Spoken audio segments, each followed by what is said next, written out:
Muy buenas tardes, buenos días donde corresponda.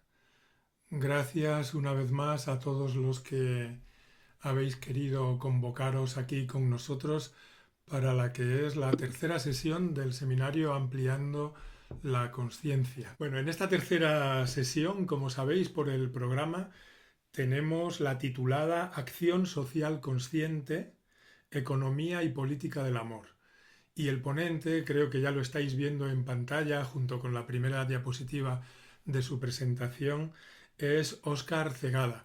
Óscar es economista, es docente, es investigador en la universidad y comentábamos antes, off the record, que es muy valiente para conectar dos conceptos, como es el concepto de la economía y el concepto del amor, que normalmente están tan disociados, ¿no? En los últimos tiempos, sobre todo, se ve que en la economía impera la ley del más fuerte. Me parece que esa no es la ley del amor. Por eso yo particularmente, y creo que muchos de vosotros, los asistentes ahora, estáis deseando escuchar esta ponencia porque pone en juego dos fuerzas muy importantes del ser humano. No cabe duda de que la fuerza de la economía, de las interrelaciones a través de los valores, del dinero, el poder, por supuesto, y las interrelaciones a través del amor marcan nuestras vidas. Así que estamos ansiosos. Oscar, muchas gracias por querer participar, también tú con total generosidad para transmitirnos estas experiencias y conocimientos tuyos. Adelante entonces, Oscar, te repito las Muy gracias. buenas tardes para Sudamérica, buenas noches para España y quizá otros lugares sean hasta buenas mañanas. Es un gusto estar con ustedes y poder compartir ahora un trabajo al que me invitó Javier, que pudiera compartir y presentarlo, compartir con ustedes. Es para mí un gusto estar con ustedes esta tarde, les decía, son unas 42 diapositivas más o menos que voy a presentar y espero no alargarme mucho para tener oportunidad de intercambiar ideas y conversar un poquito sobre estos temas que son novedosos y un poco complejos quizás para muchos de nosotros. También espero que la voz me ayude a terminar exitosamente la presentación porque he estado con un poco de afonía de garganta en estos últimos días. Bueno, en los años 70, muchos jóvenes en Sudamérica andábamos pensando lo que podíamos hacer para construir sociedades con libertad, con equidad, con justicia. Y por esa época, una persona que quiero mucho me hizo llegar un libro que titulaba De la mística y los estados de conciencia, de un tal Jorge Waxenberg, y adentro había una tarjeta que decía más o menos lo que pueden leer en pantalla. Solo un hombre con mente y corazón nuevos puede hacer nuevas estructuras. No saben la cantidad de tiempo que invertí en rebatir esta idea y en rebatir las ideas del libro de Jorge Waxenberg. En esa época yo sostenía la idea, como muchos otros estudiantes, particularmente de ciencias económicas, que en realidad eran las nuevas estructuras las que iban a hacer hombres nuevos, con mente y corazón nuevos. La vida misma, empero, nos enseñó que había que prestar más atención a esta idea, la del hombre con mente y corazón nuevos, haciendo nuevas estructuras, porque la práctica misma de la vida mostraba que los cambios que se soñaba hacer en el ámbito estructural no terminaban de cuajar, de cristalizar, y en realidad aquellos que estaban empeñados en hacer esas transformaciones terminaban repitiendo los mismos esquemas de manejo de la economía y el poder que estaban combatiendo. Por tanto, 6 o 7 años después del evento este del libro y la tarjeta, empecé a explorar otras posibilidades nuevas y la verdad es que terminé tocando las puertas de CAF porque encontré que ahí había una posibilidad real de avanzar en esos sueños de hacer sociedades con mayor libertad, con mayor equidad, con mayor justicia. Desde esa época, solo un hombre con mente y corazón nuevos puede hacer nuevas estructuras, se ha convertido en el norte de nuestras vidas, y desde esa época también uno pone su esfuerzo, sus ideas, su mente, su corazón en experimentar nuevas posibilidades que podamos brindar y hacer llegar a la humanidad. Hoy vamos a presentar un trabajo sobre acción social consciente titulado Economía y Política del Amor de Renuncia, y tenemos la intención de aportar a la reflexión, al diálogo, a la exploración de alternativas en economía y política desde la expansión del estado de conciencia y el amor de renuncia. Ese es el escenario intencional de lo que viene enseguida. Para comenzar, algunas premisas básicas que creo que compartimos muchos de nosotros y que nos conectan. Los seres humanos estamos en el mundo para desenvolvernos plenamente y ayudar a que todos los seres, humanos y no humanos, lo hagan. Un mundo de seres desenvueltos plenamente es un mundo luminoso, hermoso, en el que todos quisiéramos vivir.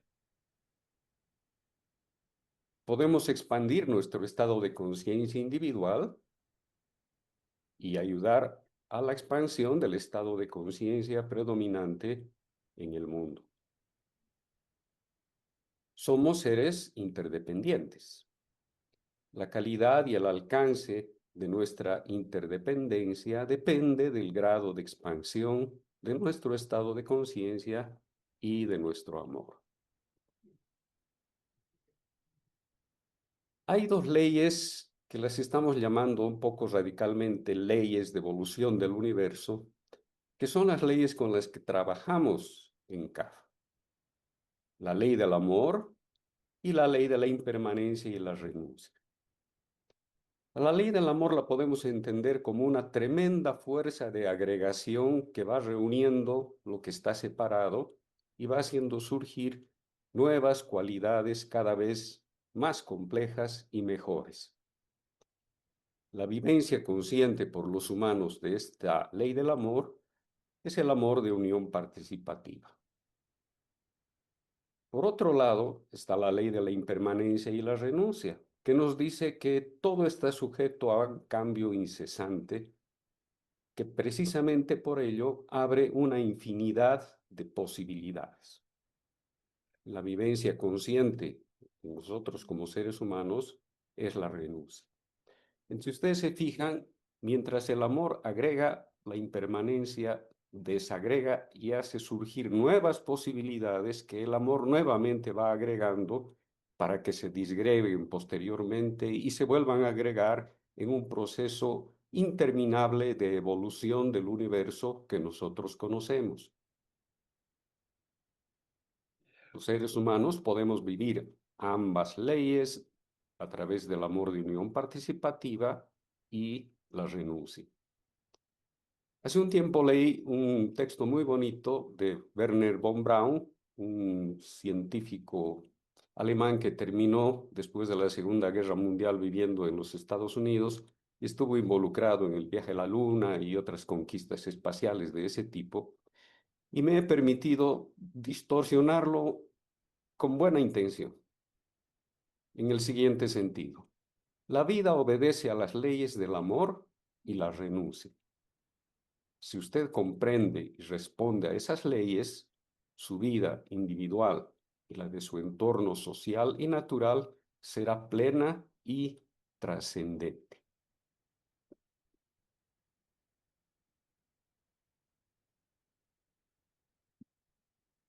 Entrando ya poco a poco al tema, vemos por conveniente hacer una caracterización del momento actual que está viviendo la humanidad. Muchos caracterizamos el momento presente como el de una crisis civilizatoria, es decir, la civilización actual que más o menos apareció el año 1500 y perdura hasta hoy, que se la suele llamar de la modernidad occidental capitalista, está viviendo una crisis tremenda, multidimensional. El ser humano tiene un poder inédito de crear y destruir que además está concentrado en pocas manos, pero al mismo tiempo tiene una muy limitada responsabilidad económica, política, social, ambiental, etcétera, que está poniendo en riesgo la continuidad de la vida en el planeta. Algunos científicos piensan que el ser humano en unos 100 a 150 años va a terminar extinguiéndose a sí mismo y extinguiendo la vida del planeta. El historiador Harari, israelí, ha analizado este tema y plantea que estamos viviendo una crisis de conciencia en un sistema con poder exponencial. Y pienso que tiene plena razón. Esto lo podemos expresar en una gran contradicción. Por un lado, nos encontramos con grandes avances en ciencia, tecnología, innovación, un gran desarrollo productivo que está llevando a la abundancia de bienes, servicios que está a disposición del ser humano. Han habido ciertamente mejoras en las condiciones de vida de las personas, en salud, en educación, en vivienda, etcétera. Y un avance notable también en el reconocimiento de las libertades y los derechos, tanto individuales como colectivos. Es decir, esta civilización moderna occidental capitalista ha marcado un hito evolutivo importante en el desenvolvimiento de la humanidad. Pero por otro lado, nos encontramos con un creciente deterioro y contaminación de la biosfera y el medio ambiente. Persisten todavía muchas desigualdades, pobreza, malos empleos, exclusiones, discriminaciones, intolerancias. Las democracias liberales que políticamente nos han acompañado en los últimos años están en profunda crisis y uno observa una carencia de sentido de la vida de los seres humanos que se traduce en desequilibrios psicosomáticos muy intensos que afligen a buena parte de la humanidad.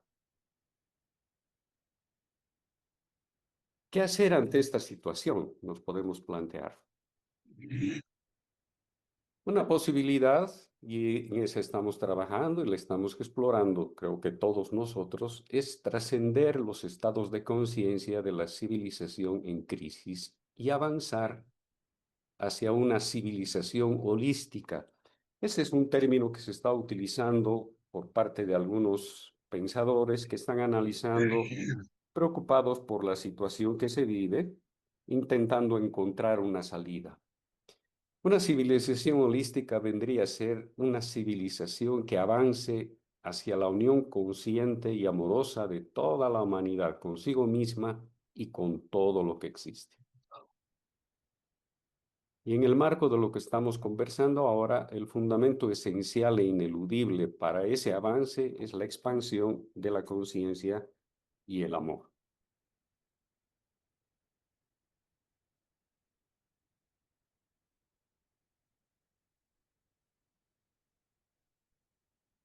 Cuando hablamos de los estados de conciencia, nos estamos refiriendo, y de esto nos han explicado muy bien los compañeros de las dos anteriores sesiones, a la manera en que el ser humano se ubica, conoce y relaciona consigo mismo, su entorno, la vida, el mundo, el misterio de lo divino, todo. Ese estado de conciencia es expandible. Por tanto, cuando hablamos de expansión del estado de conciencia y del amor, nos referimos a un proceso de inclusión en la conciencia y el amor de más y más aspectos del mundo, de la vida, de todo, y a eso le llamamos proceso de desenvolvimiento espiritual. Algunos hablan de desenvolvimiento interior. He visto que algunos investigadores, científicos, neurocientíficos, psicólogos, filósofos, andan en el empeño de construir una suerte de mapa de los estados de conciencia. Aquí lo que he intentado hacer es traducir todos esos esfuerzos y los que hacemos también nosotros al interior de CAF en 6 estados de conciencia que expresan niveles diferentes de expansión e inclusión. Hay que entender esto como una suerte de espiral, ¿no? Una forma helicoide que comienza cerradita con el estado de conciencia de supervivencia, donde predomina la autodefensa, el miedo, las carencias, el dolor, el placer, el erotismo, la autoafirmación, para avanzar después a un nivel un poco más amplio, que estamos llamando de conquista, que es la voluntad de hacer, lograr, conseguir estatus, poder, dominación, poseer, imponerse, competir y ganar,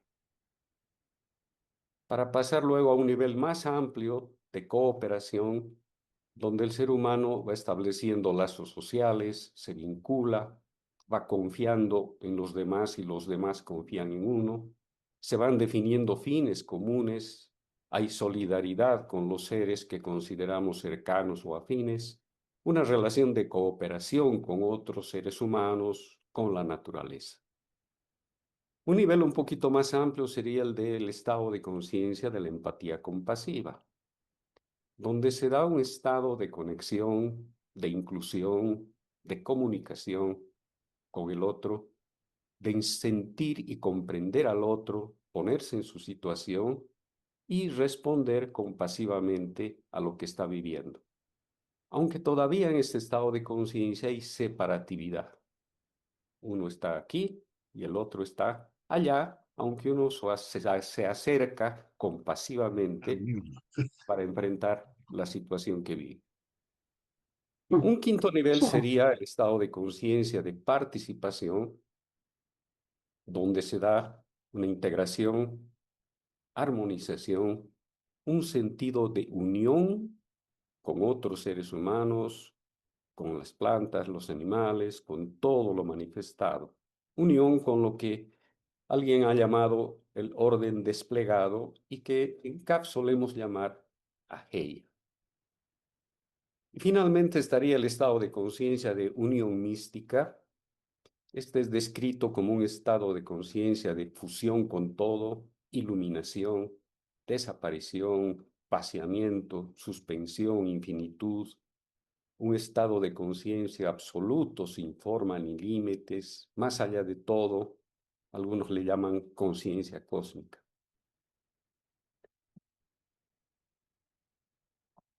La evolución de los estados de conciencia, por ejemplo, podríamos entonces graficarlo en el sentido expansivo de estos 6 niveles de estados de conciencia que los seres humanos experimentamos o por lo menos tenemos posibilidad de experimentar en nuestra vida. Sobre la base de todo lo anterior vamos a empezar a trabajar ya el tema de la acción social consciente. Una acción social vendría a ser una actividad que se realiza con un propósito y medios definidos. Tiene un fin y ciertos mecanismos que se utilizan para alcanzar ese fin. Tiene influencia en el entorno, responde a ciertos valores y principios que las personas tenemos y puede ser individual o grupal, organizada o no, directa o indirecta. Hay una gran cantidad de personas que realiza acción social consciente de apoyo, ayuda al ser humano, a los niños desprotegidos, a los ancianos, asistencia a centros médicos hospitalarios con muchas carencias, etcétera, etcétera. Ahora, esta acción social consciente también puede ser silenciosa, es decir, traducida en actos cotidianos, pequeños, que no necesariamente se visibilizan, no hay exposición de lo que se hace, tampoco hay reconocimiento, y que tanto expresan como expanden el estado de conciencia individual y aportan a la expansión del estado de conciencia colectivo. La base de esta acción social consciente silenciosa es la responsabilidad individual, el amor, la empatía compasiva, la participación, el compromiso, la unión. No siempre los seres humanos tenemos posibilidad de hacer acción social consciente en un grupo, de una manera organizada, de una manera más directa, pero eso no quiere decir que no podamos hacer acción social consciente. Por ejemplo, la acción social consciente silenciosa que se acaba de describir. Una manera de plasmar esa acción social consciente es lo que hemos llamado la acción social consciente del amor de renuncia. Este año los integrantes de CAF hemos recibido una misión anual que comienza diciendo: somos trabajadores de la conciencia procurando desarrollar la egoísmo. A mí me ha gustado mucho esta frase. Jamás se me había ocurrido pensar que podíamos ser trabajadores de la conciencia. ¿Quiénes? ¿Quiénes podemos hacer esta acción social consciente de amor de renuncia? Los trabajadores de la conciencia, que son personas comunes y corrientes que buscan ayudar y promover el mejoramiento de la sociedad desde la dimensión del desenvolvimiento del estado de conciencia y el amor. Y cualquier ser humano lo puede hacer. Trabajar en esa mente y corazón nuevos para hacer así nuevas estructuras. Así es que si en los años 70 uno se identificaba en la época universitaria con el proletariado, hoy día uno es un proletario de la conciencia, no identificado sino efectivo, en el fondo y en la forma.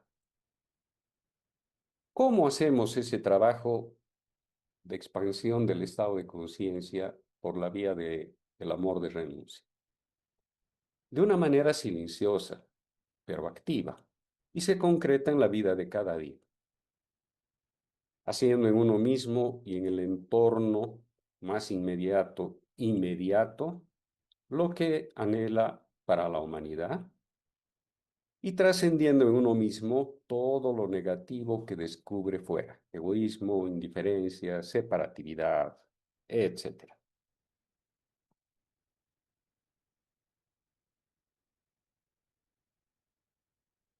En ese marco, lo que se hace es vivir con responsabilidad social que refleja qué hacemos con nuestra vida, traducido en nuestras intenciones, actitudes, acciones, relaciones, y con prácticas concretas que transmitimos e irradiamos al mundo. El señor Jorge Waxenberg planteó alguna vez en uno de sus tantos escritos que trabajamos para bien de la sociedad sin enfrentar a nadie, sino actuando callada y tenazmente dentro del cuerpo social.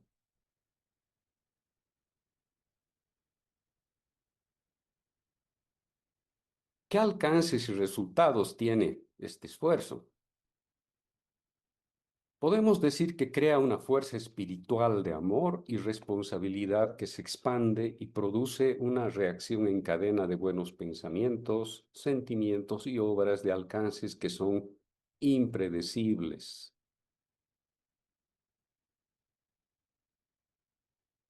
Hoy ya sabemos que cambios insignificantes que se dan en los sistemas se pueden amplificar hasta alcanzar un punto, algunos le llaman número crítico, que conduce a un salto en la trayectoria y en la calidad del sistema.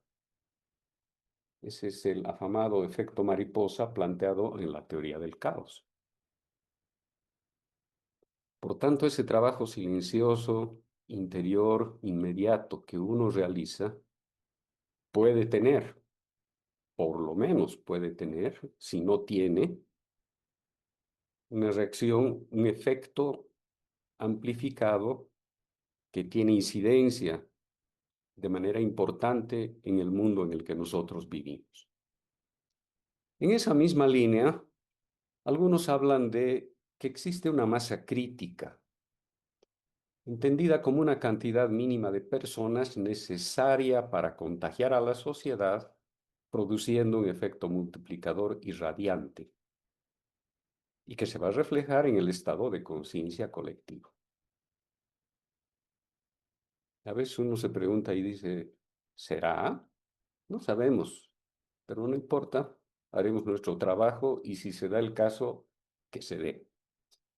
El físico John Hagelin hizo un cálculo del número crítico y llegó a la conclusión de que la raíz cuadrada del 1% de una población total sería el número crítico, y en el mundo actual, que somos unas 8.300 millones de personas, este número crítico llegaría a 9.100 personas. ¿Será? Yo la verdad les diré que cuando hemos hecho estos cálculos he llegado a la conclusión de que es poquito. ¿Cómo no pueden haber 9.100 personas que produzcan un cambio significativo desde esa masa crítica que contagie de amor expansivo a la humanidad? Pero claro, es bien difícil hacer los cálculos, ¿no? Hay grupos espirituales como CAF, por ejemplo, que trabajan, pero que son mucho menos de las 9.100 personas de manera activa. Pero hay otros grupos que también trabajan. El problema está en mirarse hacia adentro y revisar la calidad del trabajo interior que uno hace en su estado de conciencia y en la expansión del amor y la renuncia. Porque a lo mejor uno puede coincidir intelectualmente con todo lo que estamos hablando acá, pero en la vida concreta, en la vivencia práctica, no es fácil vivirlo a plenitud y a lo mejor no estamos contribuyendo de manera efectiva en la construcción de esta masa crítica de contagiadores en transformación del mundo en el que vivimos. Cuando uno se observa a uno mismo, dice, sí, yo tengo este anhelo de expandir mi conciencia y mi amor, pero a lo mejor estoy en el estado de conciencia de la supervivencia y avanzo un poquito quizás a la cooperación y otro poquito a la empatía compasiva y retrocedo de nuevo hacia el ámbito más competitivo y avanzo un poco más hacia la participación y vuelvo a retroceder, etcétera, porque este es un trabajo que los seres humanos estamos más o menos comenzando a hacer recién.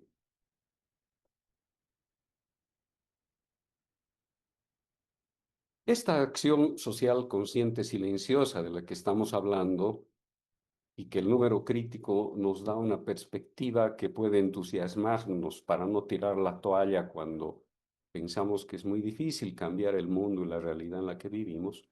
Esta acción social consciente silenciosa, les decía, es una forma de plasmación de la egoencia que, dicho en pocas palabras, lo podríamos sintetizar así: un ser humano con una plena individualidad, consciente, expansiva y participante.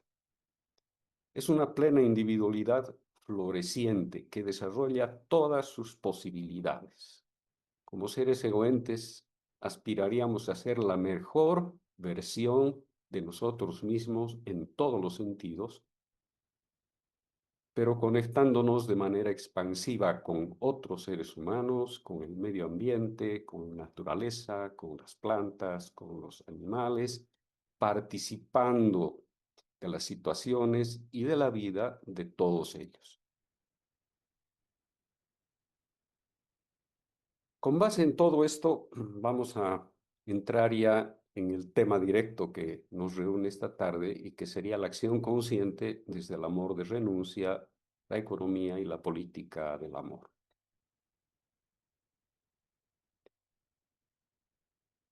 Lo económico y lo político son pues parte de nuestra experiencia de expansión de la conciencia y el amor en la vida de cada día. Cada día estamos nosotros empapados de elementos económicos y de elementos políticos. Somos seres, por decirlo así, intrínsecamente económicos y políticos. Y las dimensiones económica y política también son parte de la crisis civilizatoria de la que hablábamos antes y sin duda expresan el estado de conciencia predominante de la humanidad. Por tanto, tenemos ahí un campo monumental de trabajo interior proyectado hacia afuera. Veremos primero algo sobre la economía del amor de renuncia y después nos vamos a concentrar en la parte de la política.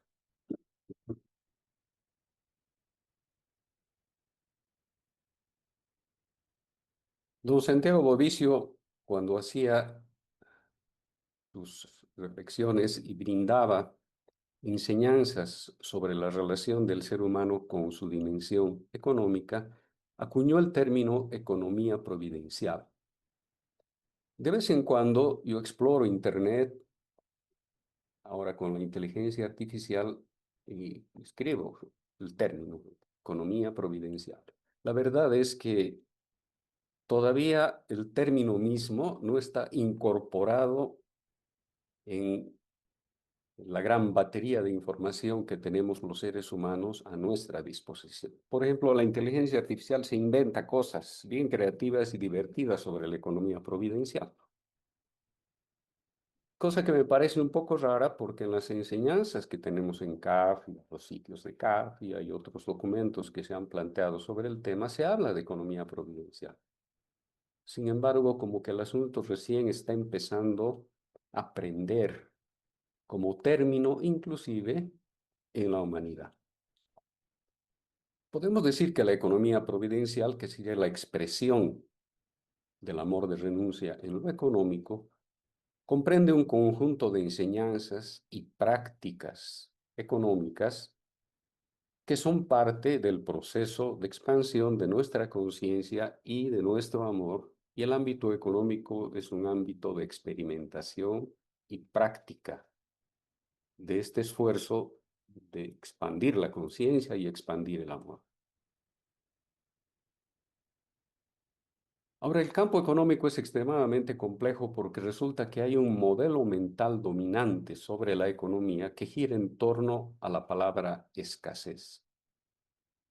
Cuando uno abre un libro convencional de texto de economía, por ejemplo, se encuentra que en los primeros capítulos se plantea el llamado problema económico que tiene como base central la escasez. Y el problema económico básicamente nos dice, los seres humanos, que tratamos de maximizar todo lo que podemos en toda circunstancia, que estamos centrados exclusivamente en la búsqueda de nuestro propio provecho, somos egoístas, pero además racionales porque definimos objetivos que queremos alcanzar y los medios más adecuados para lograrlo. Bueno, estos seres humanos tenemos necesidades. Estas necesidades son ilimitadas, nunca terminan. Después de una necesidad satisfecha, aparece otra y aparece otra y aparece otra y mientras tanto la anterior reapareció y de nuevo aparece la otra y la otra y la otra. Nuestra vida es un permanente desfile de necesidades sin fin.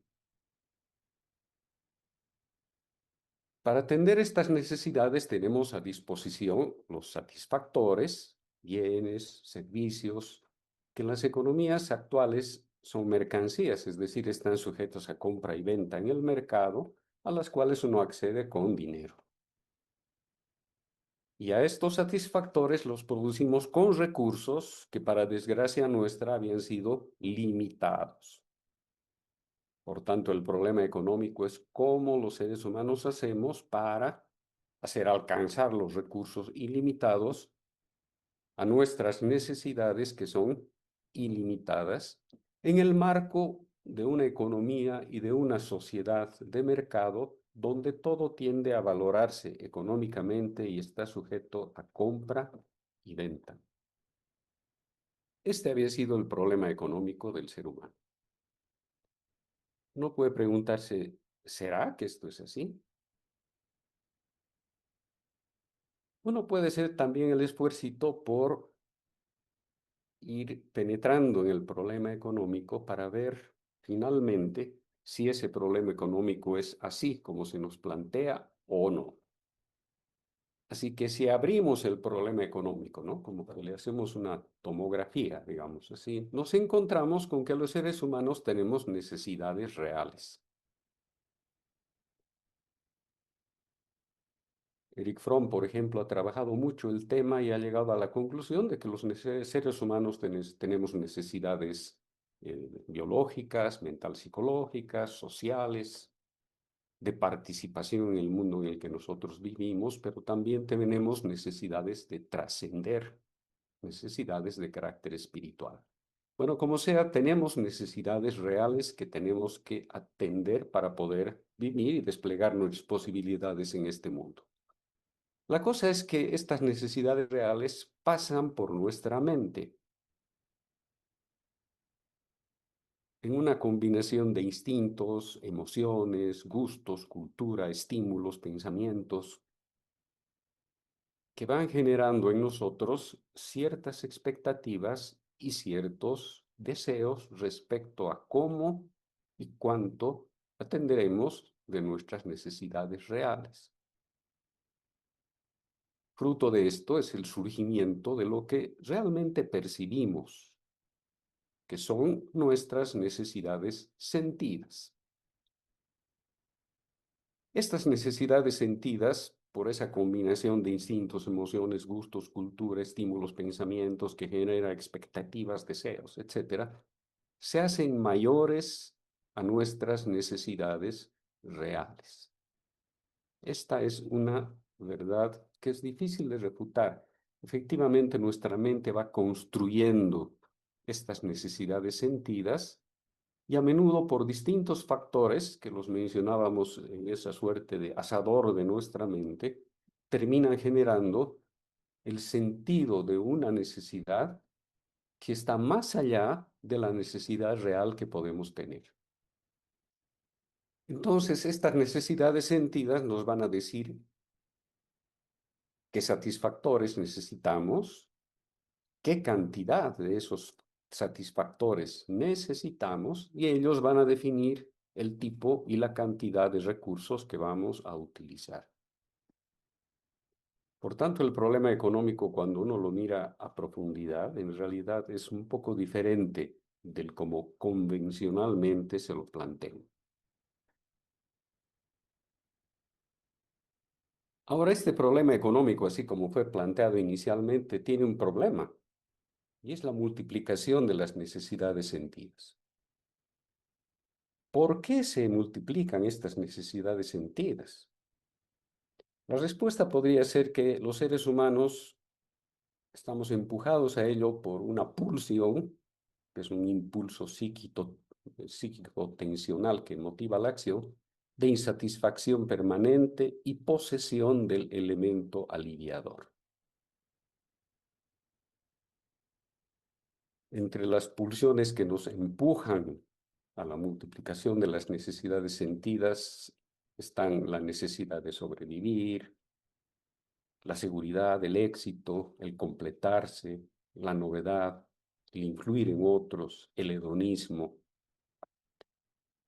Un periodista estadounidense llamado Michael Esther habla de que estamos sujetos a un interminable ciclo de escasez.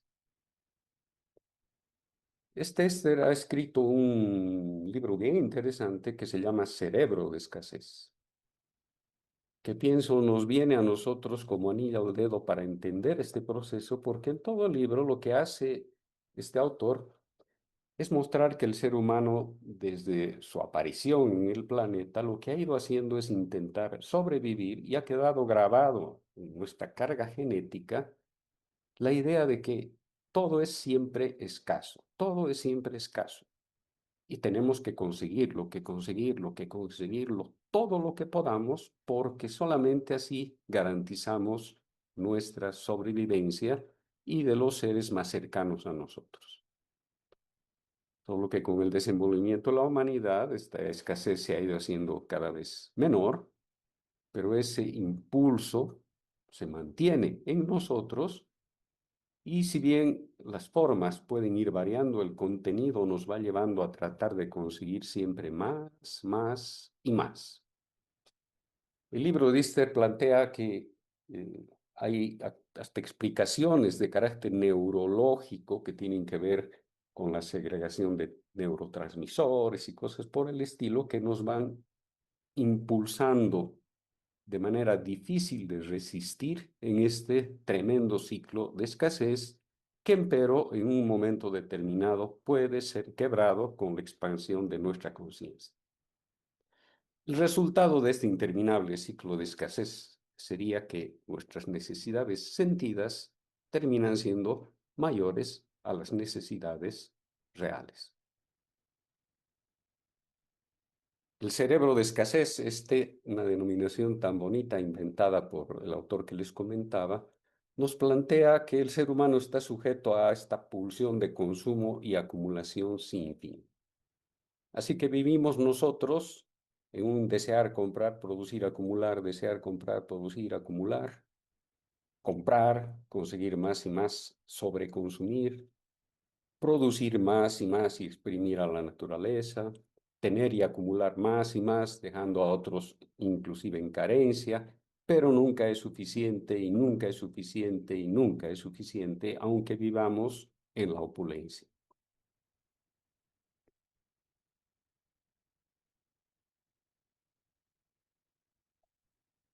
Podemos replantearnos entonces el llamado problema económico, que sería nada más que la desproporción entre necesidades reales, necesidades sentidas, satisfactores y recursos. Y para resolver el tema, una posibilidad real que exploramos es la armonización. ¿De qué? De nuestras necesidades reales y las necesidades sentidas, de los satisfactores y de los recursos. Una triple armonización, por decirlo así, que lo podemos traducir en algunos elementos que nos orientan en el camino de qué podemos hacer para enfrentar este interminable ciclo de escasez. Podemos hacer tres cosas. Primero, simplificar nuestras necesidades sentidas. Cultivar la sencillez en nuestra vida, que no es más que la liberación de lo innecesario. Algunos autores, como Gandhi, el Dalai Lama, Alexander Solzhenitsyn, bueno, algunos maestros espirituales, hablan de moderación, contención, autolimitación. Nosotros hablamos de renuncia, que no es sino cambiar la relación con las posesiones, los gustos, los bienes, el dinero, la vida.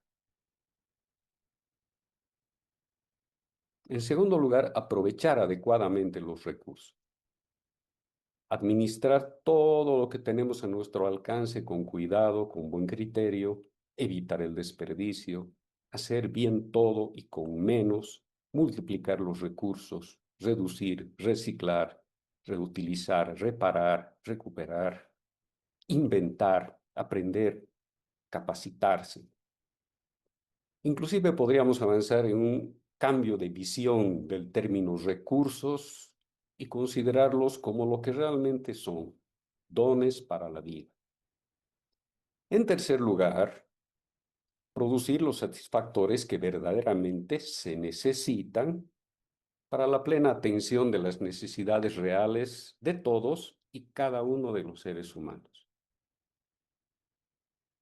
Esto nos conduciría también a proponernos cambiar de visión y el término satisfactor por se trata de equipamientos para la vida.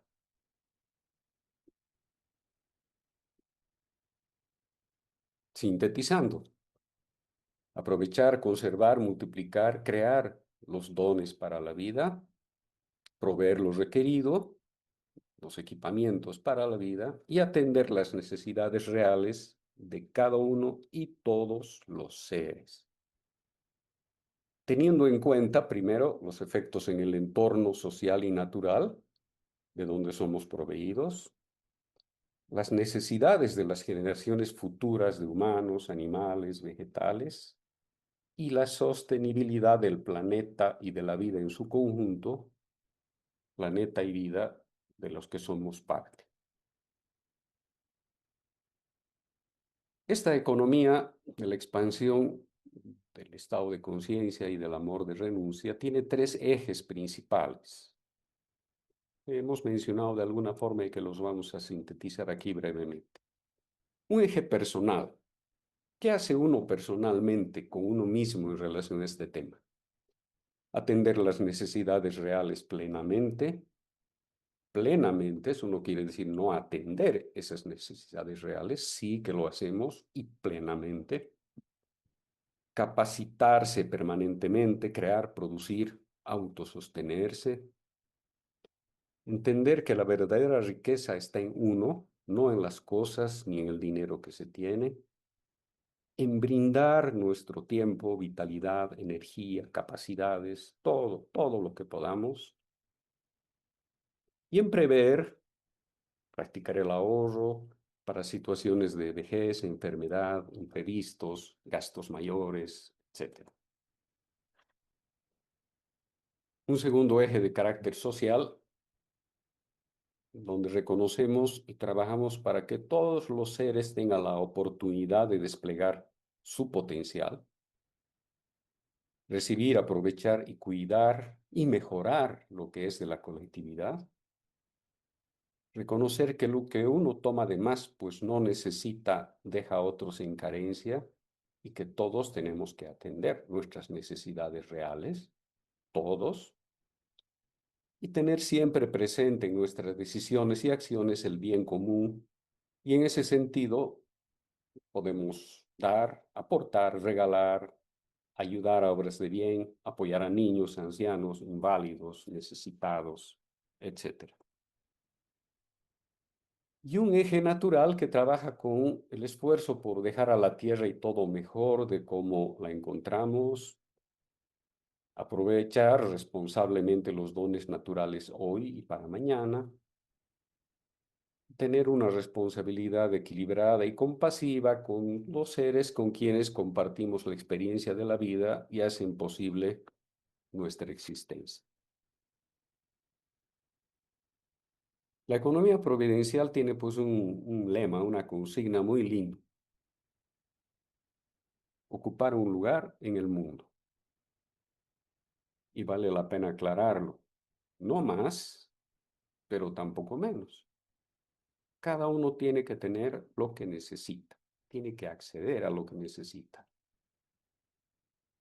con una participación ecuánime, recibir, dar, dejar fluir, en relación responsable y participativa con la sociedad, la naturaleza y los seres que la constituyen. La economía providencial sería, por tanto, pues la concreción en lo económico de la acción social consciente. Y eso lo puede vivir cada persona en su vida de cada día, en los más pequeños detalles, pero también lo puede vivir en el medio social en el que está involucrado, en el que vive, y mostrar las posibilidades que tenemos de practicar un tipo de economía diferente a lo que hemos estado haciendo como humanidad hasta ahora. Finalmente, una miradita a la acción social consciente en lo político, la política del amor. La verdad es que cuando estaba preparando este trabajo, la presentación y todo eso, dije, ¿a qué me habré metido a ofrecer el tema de lo político? No es el ámbito que yo habitualmente he trabajado. En el último tiempo un poquito he empezado a escarmenar ese tema, pero de pronto se abre mucho lo que estamos trabajando, pero ya que estamos en ese esfuerzo, aquí la idea es plantearles algunas ideas para que entre todos podamos ir construyendo lo que podríamos llamar una política del amor. Inicialmente dos precisiones operativas, ¿no? La palabra política, que es una sola en español, tiene dos acepciones en inglés. Por un lado, se habla de política como policy, ¿no? El proceso de toma de decisiones colectivas, la política de una empresa, la política que desarrolla el gobierno para mejorar la educación, la salud, lo que fuere. Pero la otra excepción se sintetiza en el término politics, que se refiere a las relaciones de poder en la sociedad. Entonces es bueno tener ese matiz establecido para evitar confusiones, porque a veces he visto que mucha gente se confunde en relación a este tema. La otra precisión tiene que ver con el término poder. Yo creo que aquí vale la pena también establecer una diferencia entre el poder de, que es la capacidad de hacer, de lograr algo, y el poder sobre, que es la capacidad de dominar e influir a otros. Entonces, estos dos matices nos van a permitir, creo, precisar un poquito mejor lo que estamos hablando ahora. La idea básica que nos guía en todo esto es que la calidad de la política depende del grado de expansión del estado de conciencia y del amor. Un estado de conciencia y amor limitados, que estén centrados en uno mismo o en un grupo reducido, van a llevar a una política excluyente, medios perversos, prácticas dañinas, que es lo que normalmente vemos en nuestras sociedades. Por otro lado, un estado de conciencia y amor expansivos van a llevarnos a una política del bien común, medios éticos y prácticas constructivas, algo que no siempre se ve. Hay que reconocer, y es importante hacer eso porque es parte del proceso de evolución de la humanidad, que los seres humanos hemos tenido unos importantes avances en el ámbito de lo político. En el proceso de evolución social hemos logrado construir instituciones democráticas formales para regular, evitar, restringir la dominación y los abusos en nuestras sociedades. Entonces, esta nuestra civilización moderna occidental capitalista ha logrado avances importantes en las libertades fundamentales, en el respeto a los derechos individuales, civiles y políticos, la protección de los derechos humanos, las posibilidades de influir en las decisiones en la sociedad, la rendición de cuentas sobre el ejercicio de la autoridad estatal y uso de los recursos públicos, reducir la discriminación, el acceso a los bienes públicos esenciales por parte de todos nosotros, etcétera, que son avances formidables que la humanidad ha experimentado en relación a lo que se vivía hace 600, 700, 1000 años. Sin embargo, hoy día estos avances están en peligro. Un autor estadounidense llamado Martin Wolf ha escrito un libro bien interesante que se llama El capitalismo democrático en crisis, que muestra cómo los avances de ese capitalismo democrático, que han sido innegables para bien del ser humano, están hoy día en crisis, están siendo cuestionados y que están surgiendo formas políticas autocráticas y antidemocráticas muy preocupantes y que incluso países considerados como democracias consolidadas y que uno miraba como un referente democrático, están mostrando hoy en día muchas vulnerabilidades. La verdad es que si bien estos avances son importantes y si bien hay estos riesgos, creo que vale la pena reconocer que inclusive la mejor democracia tiene límites en nuestras sociedades como las que tenemos hoy con relaciones que todavía son asimétricas de poder, y que no se puede avanzar mayormente en el campo político sin una base de un estado de conciencia y amor expansivos. Pues esto nos lleva de nuevo a enfatizar en este trabajo fundamental. Para exploración de una política del amor expansivo. En este esfuercito por ir explorando las posibilidades en este campo, estamos planteando una base y 3 pasitos para avanzar. La base sería sostener y reforzar los avances en la institucionalidad democrática de nuestras sociedades. Eso implica reconstruir y revitalizar las instituciones democráticas adecuadas al momento presente, con lo que se llamarían contratos sociales nuevos e innovadores de participación. Hay un texto que he podido consultar denominado El estado de la democracia en el mundo, bastante reciente, elaborado al calor de una ONG internacional llamada IDEA Internacional, que plantea la posibilidad de ir rearmando estos contratos sociales e innovadores para mejorar las bases de las relaciones políticas entre todos nosotros. Hacerlo es sin duda muy importante y respaldar esos esfuerzos también es muy importante. Sobre esta base, que es defender los avances democráticos en política que hemos conseguido como humanidad hasta ahora, nos planteamos 3 pasitos para avanzar hacia el poder de amar. Un fin común, plantearnos que todos los seres humanos nos podamos desenvolver plenamente.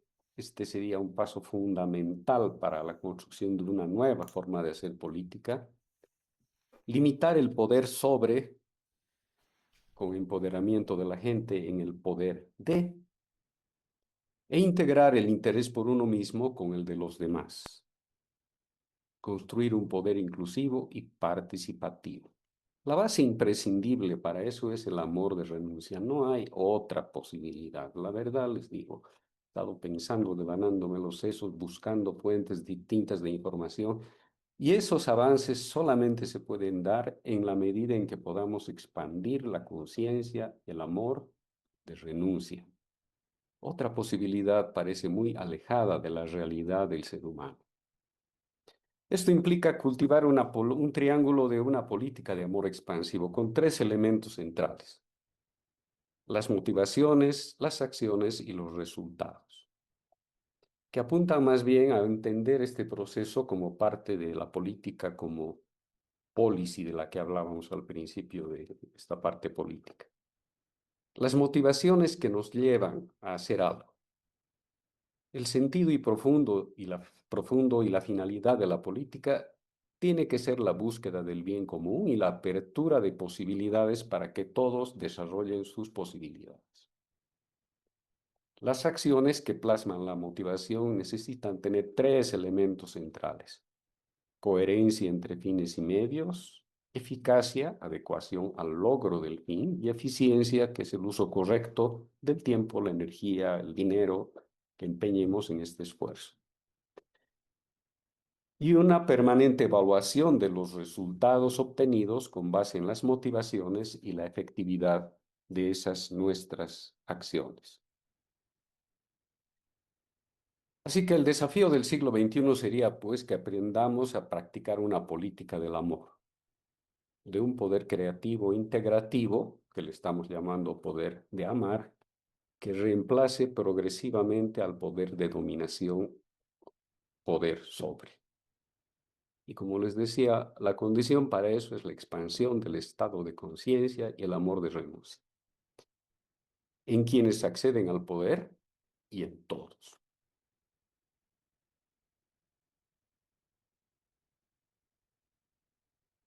Esto significa que en lo cotidiano tendríamos que impulsar el poder elegir, decidir, participar, el poder producir y organizar, el poder integrar, el poder trascender las contradicciones, el poder trascender el interés exclusivo. Todo suena muy bonito, ¿no ve? Pero nos preguntamos, ¿y los que no hacemos política activa quedamos fuera de esto? Porque si incursionamos en el campo político, a lo mejor podemos esforzarnos por impulsar estos elementos en la vida política de nuestras sociedades, pero los que no hacemos política activa, ¿estamos fuera? La respuesta sería un rotundo no, porque siempre estamos en relaciones de poder con otras personas, con otros seres humanos, con los animales, con las plantas. Entonces, siempre que nos encontremos en una relación de poder sobre, tenemos la oportunidad de transformarla en una relación de poder de. Yo he descubierto esto en las aulas universitarias. Como estudiante sentía el sometimiento de una relación de poder sobre. Y después, como docente, me he visto en el hecho real de que tengo poder sobre los estudiantes. Ese tipo de relación se puede transformar en una relación de poder de, en el escenario específico, concreto, real, en el que uno le toca vivir la experiencia de la vida, en sus relaciones interpersonales, en su familia, en su trabajo, en la calle. Cuando estoy conduciendo un automóvil, tengo pues una relación de poder sobre los peatones. Ellos están desprotegidos. Y si bien puede haber normativas de tránsito que defiendan sus derechos, no pueden no cumplirlas o cumplirlas parcialmente. Esa es una posibilidad, por ejemplo, de ejercitar esta relación de poder de. Finalmente, cerrando la presentación, abandonando el campo de la política. ¿Qué desafío nos toca encarar en el momento presente? Aprender a hacer una acción social consciente desde el amor de renuncia que integre conciencia expansiva, amor incluyente, poder creativo para el bien común, viviendo y experimentando aquí y ahora la economía y política del amor de renuncia como contribución para que todos los seres desplieguen sus posibilidades.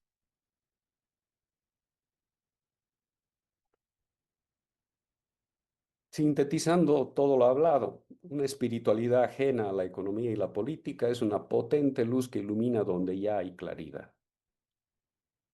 Una economía y una política que olvidan la espiritualidad es carecer de luz en la noche más oscura. Y para terminar, recurrimos a la sabiduría de don Santiago Bovicio, que en alguno de los textos de sus enseñanzas escribió: vislumbrar y preparar ese mundo donde los sabios y los santos serán sacerdotes, legisladores y guías de la humanidad, donde los que moderan y distribuyen las corrientes económicas de los pueblos serán considerados gobernantes de los mismos. Mejor cierre yo creo que no podríamos tener, y esta presentación se autojustifica solamente por el cierre elaborado por el señor Santiago, que nos hemos prestado ahora de su infinita sabiduría. Aquí termina la presentación. Espero que haya sido clara, no muy larga ni muy cansadora. Y espero pues sus comentarios, preguntas. No soy muy bien respondedor de preguntas, pero si las hicieran voy a esforzarme en el máximo de mis posibilidades. Y de hecho, me interesaría que entre todos podamos ir incorporando estos elementos en nuestra vivencia cotidiana, experimentando y construyendo estas opciones nuevas, todavía en alguna medida inimaginadas para el ser humano común y corriente, que dan sentido a la experiencia que tenemos en esta nuestra vida, en el planeta que nos toca habitar. Oscar, muchísimas gracias, especialmente porque has visto tu garganta sometida a un esfuerzo notable a pesar de haber hace Mm, poco pasado por un pequeño trastorno de la voz. Gracias sobre todo también por la que me parece una magnífica exposición. Bueno, como ves yo tampoco estoy muy bien de la garganta. Donde se han podido integrar de una manera tan interesante lo que decíamos al principio, ¿no? Economía, política y amor, que a veces nos resultan tan disociados. Efectivamente, vamos a dar el turno de preguntas. Ya saben los oyentes que pueden escribir alguna pregunta en el chat, pueden también levantar la mano. Ya veo que hay alguno que la ha levantado. Eh, la verdad es que a mí me apetece también destacar un montón de ideas de las que has traído a la luz que me quedo para trabajar por mi cuenta, muchas, pero por ejemplo esos 6 estados de conciencia que has presentado, la idea de una civilización holística, me llama mucho la atención lo de la acción social silenciosa, que es posible, porque en toda la exposición tuya yo venía acariciando una idea que es que podemos mantener la esperanza en el ser humano. Es decir, cuando una primera reacción ante cómo están las cosas, cómo está el mundo, puede ser de desolación, de desesperanza, sin embargo, a partir de lo que tú has sugerido, me parece que hay todavía posibilidades de esperanza, ¿no? Y eso me gusta mucho. Y me gusta mucho la idea de diferenciar el poder de versus el poder sobre, que creo que puede ser algo muy aplicable a la vida diaria para ver dónde uno está en cada una de las situaciones en las que se relaciona con los demás. Así que muy agradecido por eso. La idea de Goencia también interesantísima, ¿no?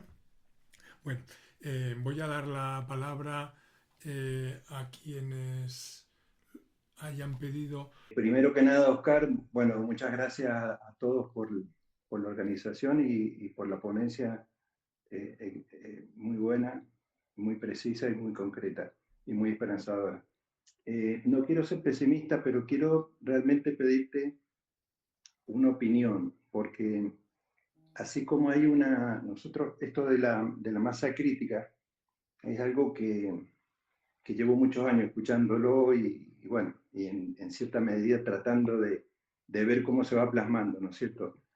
Pero también hay una realidad que es que hay una masa crítica de un 1% del 1% que hoy en día esa masa crítica, digamos, de seres involutivos, como le queramos llamar, que hoy son dueños del el 99% de los recursos del planeta, que son los que hoy influencian los gobiernos, los que están al frente de los fondos de inversión, los que manejan las 5 corporaciones más grandes de cada una de las industrias.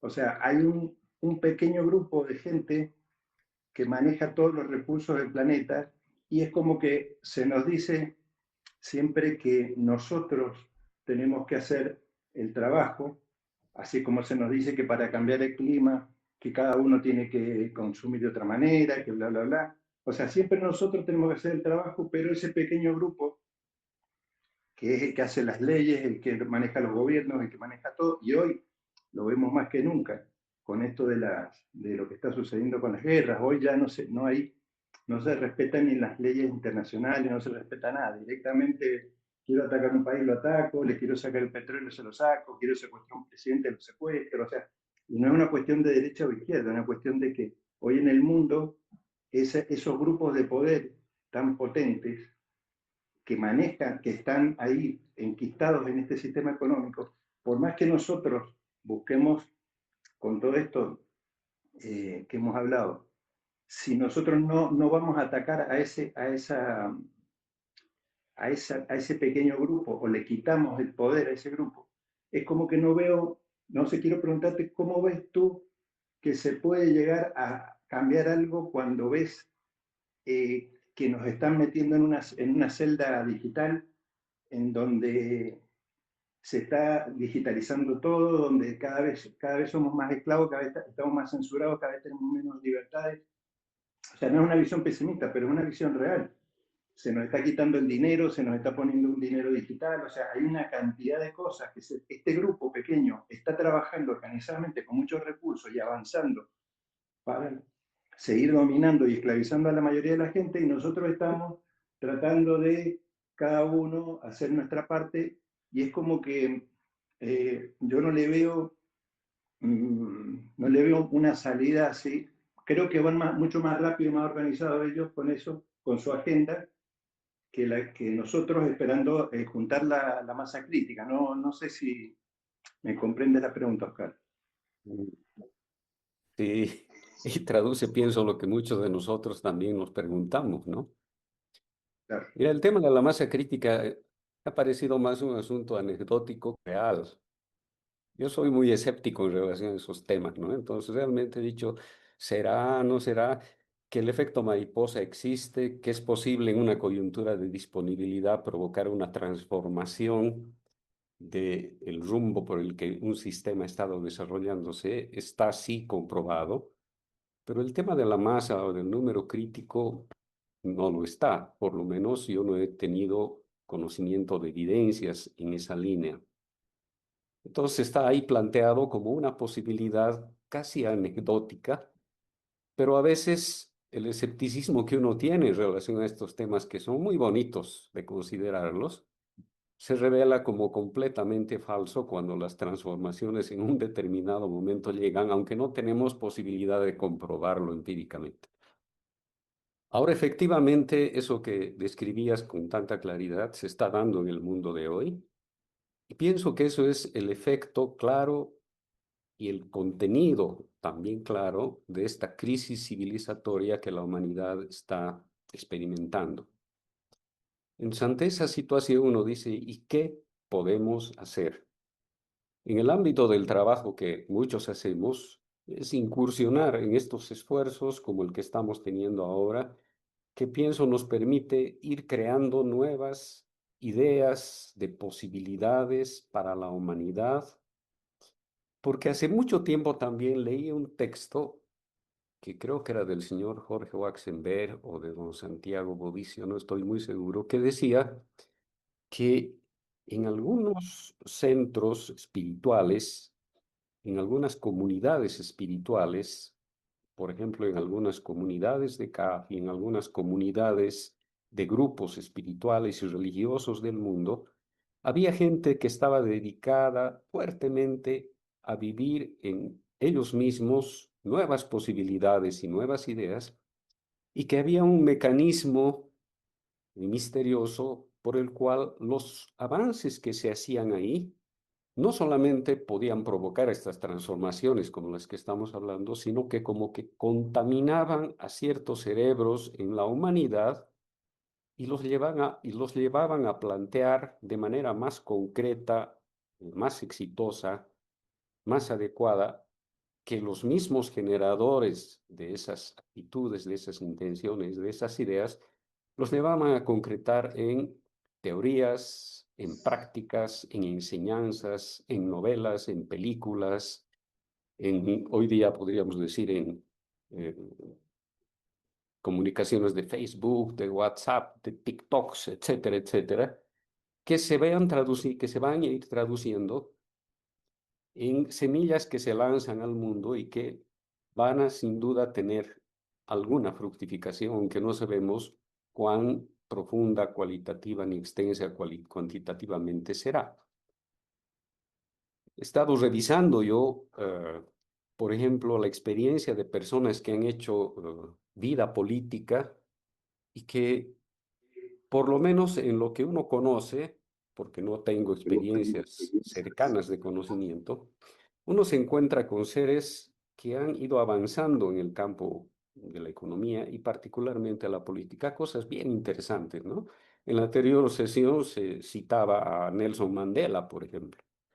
He leído su autobiografía, que es un libro de como 800 páginas, creo, y la vida del hombre es realmente extraordinaria y es extraordinario cómo el individuo aprendió a desarrollar ese poder de amar por sobre el poder sobre.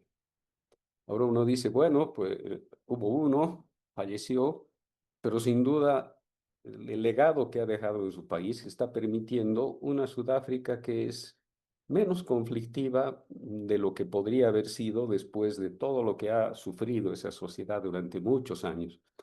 He tenido ocasión también de escuchar algunas charlas y entrevistas que le hacen o que le han hecho cuando estaba vivo a José Mujica, que también es un individuo muy interesante, que a uno le hace pensar de que a lo mejor estas ideas que vamos cultivando y desarrollando aquí, como que contaminan a ciertos seres que pueden no solamente mostrar un ejemplo concreto de aplicación de esos elementos en la vida política que desarrollan, sino también de enseñanzas para su propia sociedad. Ahora, estamos viviendo realmente una coyuntura muy crítica y en situaciones de crisis de disponibilidad, donde lo viejo ya no puede y lo nuevo todavía no puede, hay dos opciones. O uno sale de la trayectoria en la que hemos estado hasta ahora, que sería lo que anhelaríamos ayudar a que pase, o se reproduce el sistema y se fortalece hacia el futuro. Entonces, estamos en una situación de ese tipo. Yo coincido con que estamos realmente en una profunda crisis que hay grupos de poder muy importantes y que empero el ámbito de nuestra capacidad de acción está muy limitado porque los que en algún momento hemos intentado hacer una práctica política hemos terminado llegando a la conclusión de que ese no es nuestro escenario y que podemos ayudar desde otros ámbitos a hacer posible transformaciones que puedan ser significativas para la humanidad.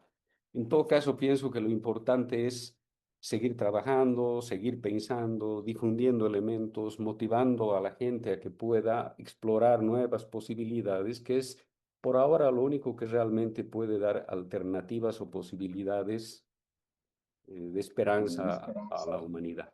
Sí, un poco en adición a lo que decía Oscar y Sergio, en economía siempre se habló del crecimiento sostenido, como un crecimiento que va hacia lo infinito. Pero en los últimos años está una corriente de pensamiento, un movimiento que está, digamos, pisando bastante fuerte, que habla del decrecimiento.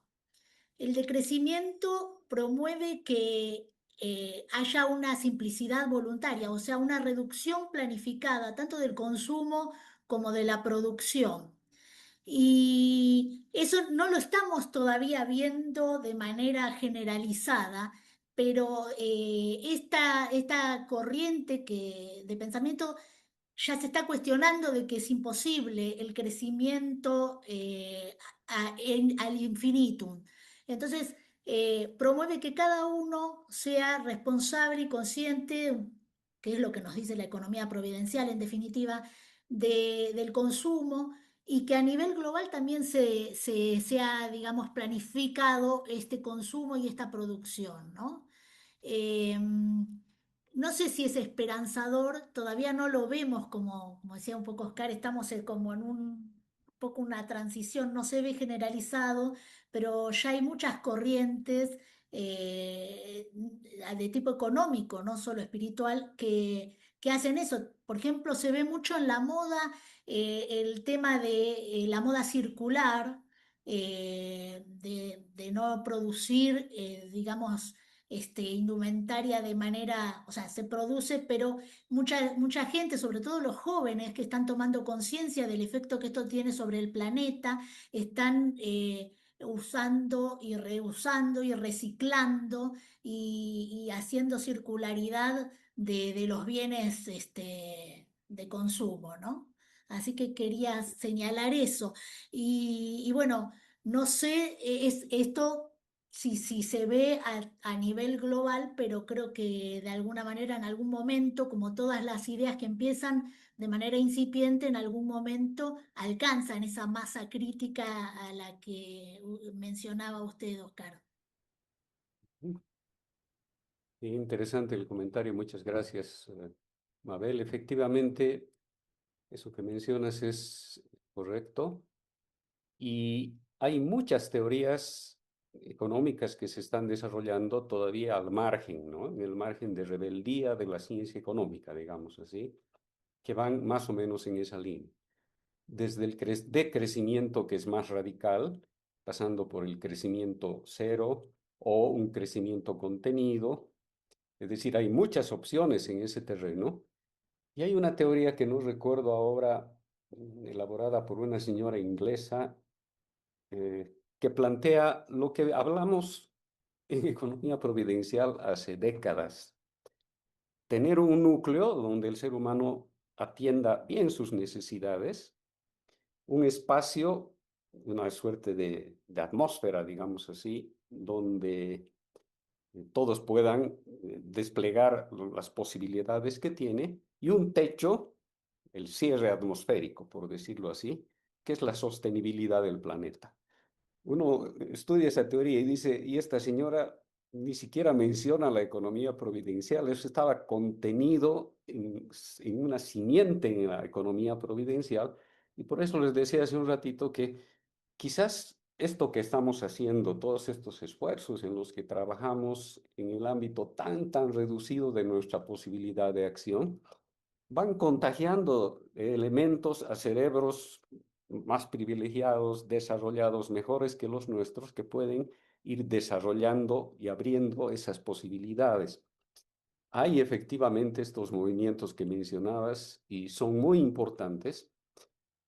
Hay movimientos de carácter empresarial, por ejemplo, que comparten sus ganancias, a menudo vinculados a esfuerzos en el ámbito de la Iglesia Católica, la economía de comunión, por ejemplo, que es bien interesante, que empero chocan con lo que mencionaba Sergio hace un ratito, ¿no es cierto? Esos centros de poder que andan intentando reproducir un sistema que, sin embargo, está evidentemente en crisis.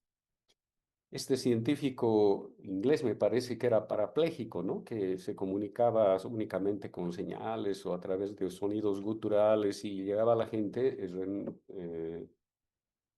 es Hawkins me parece, ¿no? No recuerdo muy bien su nombre.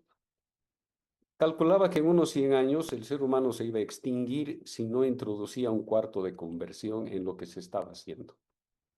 Y el hombre en muchas cosas ha tenido siempre razón y por tanto nos plantea un desafío así, crucial para lo que tenemos que hacer hacia el futuro. Muchas gracias Oscar y a todos. Voy a hacer un poco, ¿cómo se llama? No sé cómo decirlo, pero polémico, esa es la palabra quizás.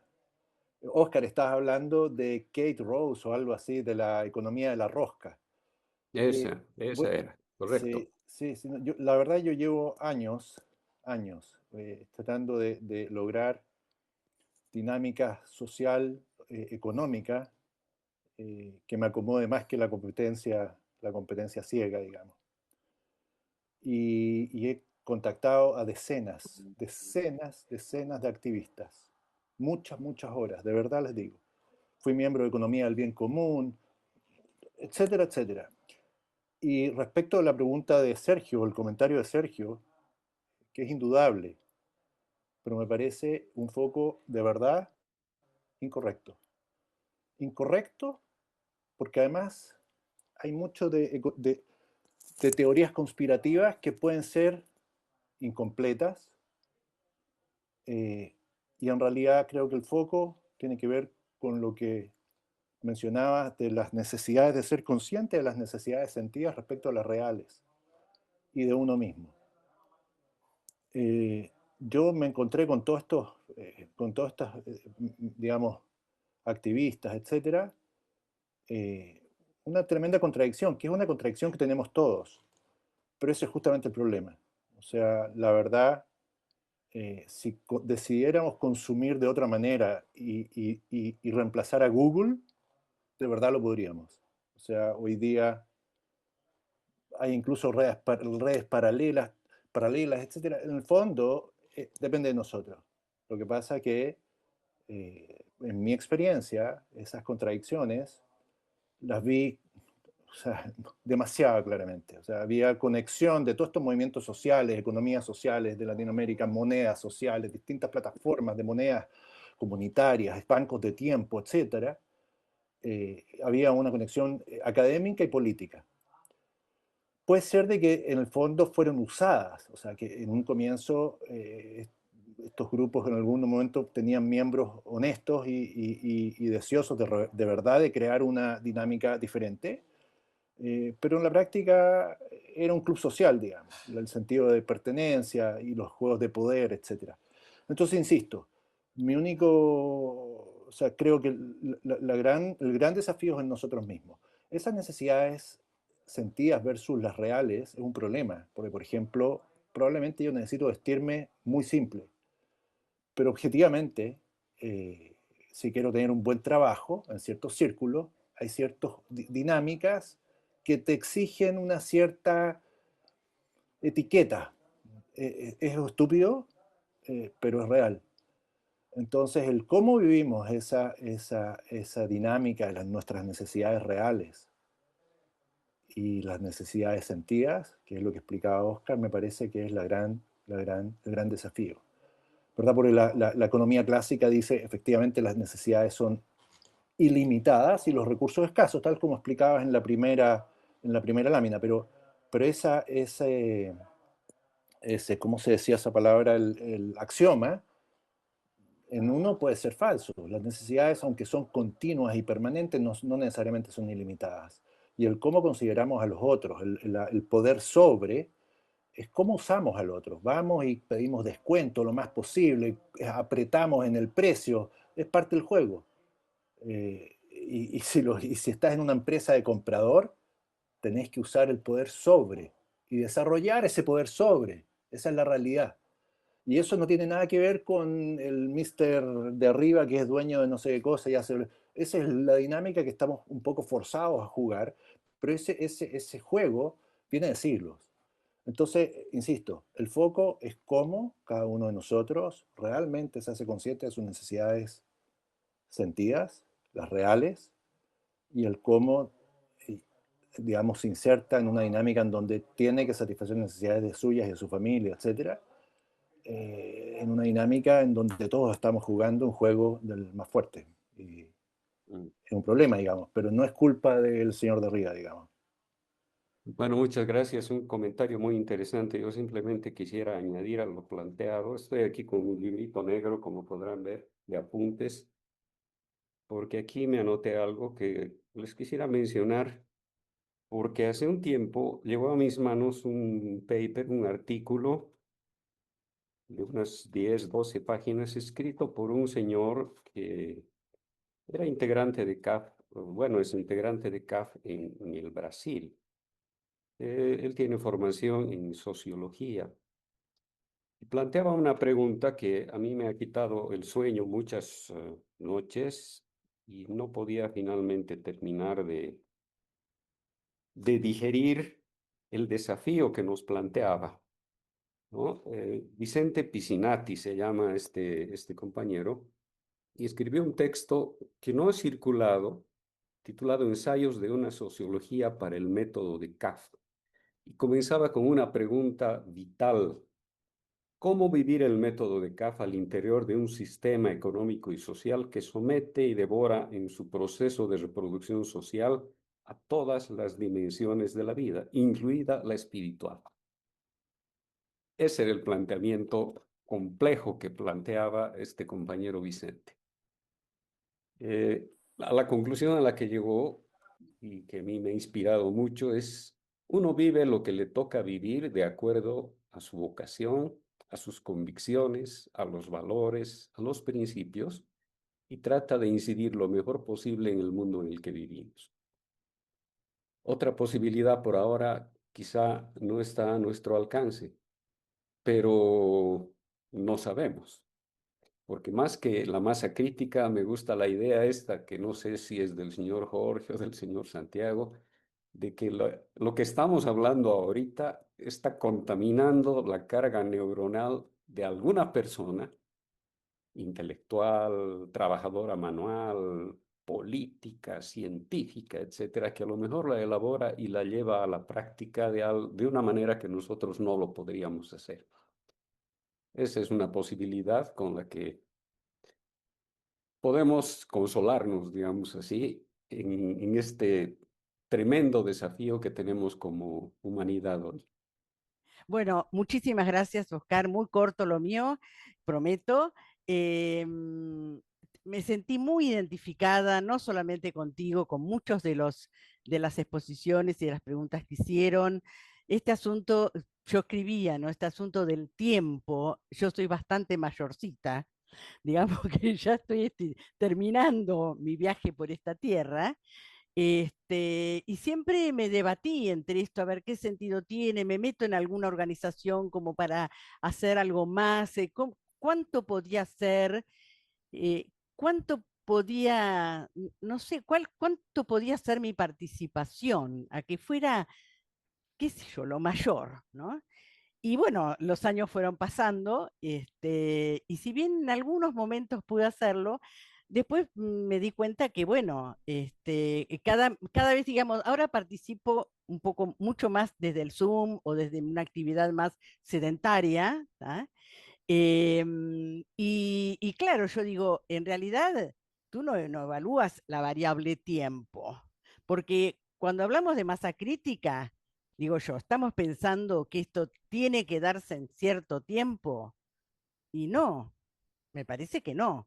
Yo creo que tú lo ves igual, que no depende de un tiempo. Vaya a saber cuándo ocupe. O el número, este número, ¿cómo se llama? Número Crítico. crítico.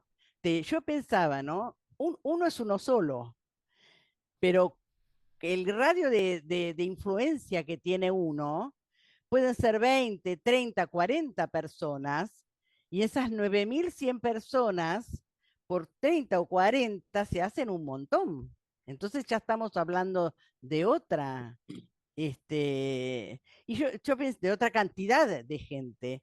Y yo pensaba, a ver, creo que tú, mi pregunta en todo caso iría, si lo ves así, digamos, yo paso por esta vida y hago esto, lo mejor que puedo, lo más que puedo, con la conciencia más ampliada, que este seminario justamente es lo que nos está ofreciendo para que cada uno individual y colectivamente, haga su proceso. Y después, así como yo lo recibí de mis antecesores, dejaré esto y lo seguirán mis descendientes, porque uno en realidad es como una gotita, ¿no? No sé si lo ves así, a mí me gusta verlo así medio metafóricamente. Muchas gracias porque estuvo excelente, muy didáctico y muy clara tu exposición. Gracias, yo coincido contigo en lo que dices. En realidad, la idea de la renuncia nos dice recibir, procesar, mejorar y dejar ir. Es todo un proceso que sea interminable en la evolución de la humanidad. La única dificultad es que ahora tenemos como seres humanos un poder que jamás antes hemos tenido y podemos destruirnos muy rápidamente, y eso nos genera una suerte de premura en el tiempo que hace unos siglos podíamos no tener. Pero tenemos muchas posibilidades y están abiertas todas ellas en el mundo en el que tenemos oportunidad de experimentar hoy día. Por ejemplo, se me ocurre pensar el potencial que tiene la inteligencia artificial, a pesar de todos los efectos muy cuestionados que tiene sobre el derroche de energía y cosas de ese tipo, pero ese potencial que tiene para poder labrar en la conciencia del ser humano, como se dice por ahí, nuevos surcos que nos lleven a un estado de conciencia más expansivo y más amoroso. Porque cuando uno trabaja con algún sistema de inteligencia artificial, el sistema le responde a uno y al final le dice, ¿y quieres que te lo haga esto? O te lo haga esto, o te lo haga esto, o te lo haga esto.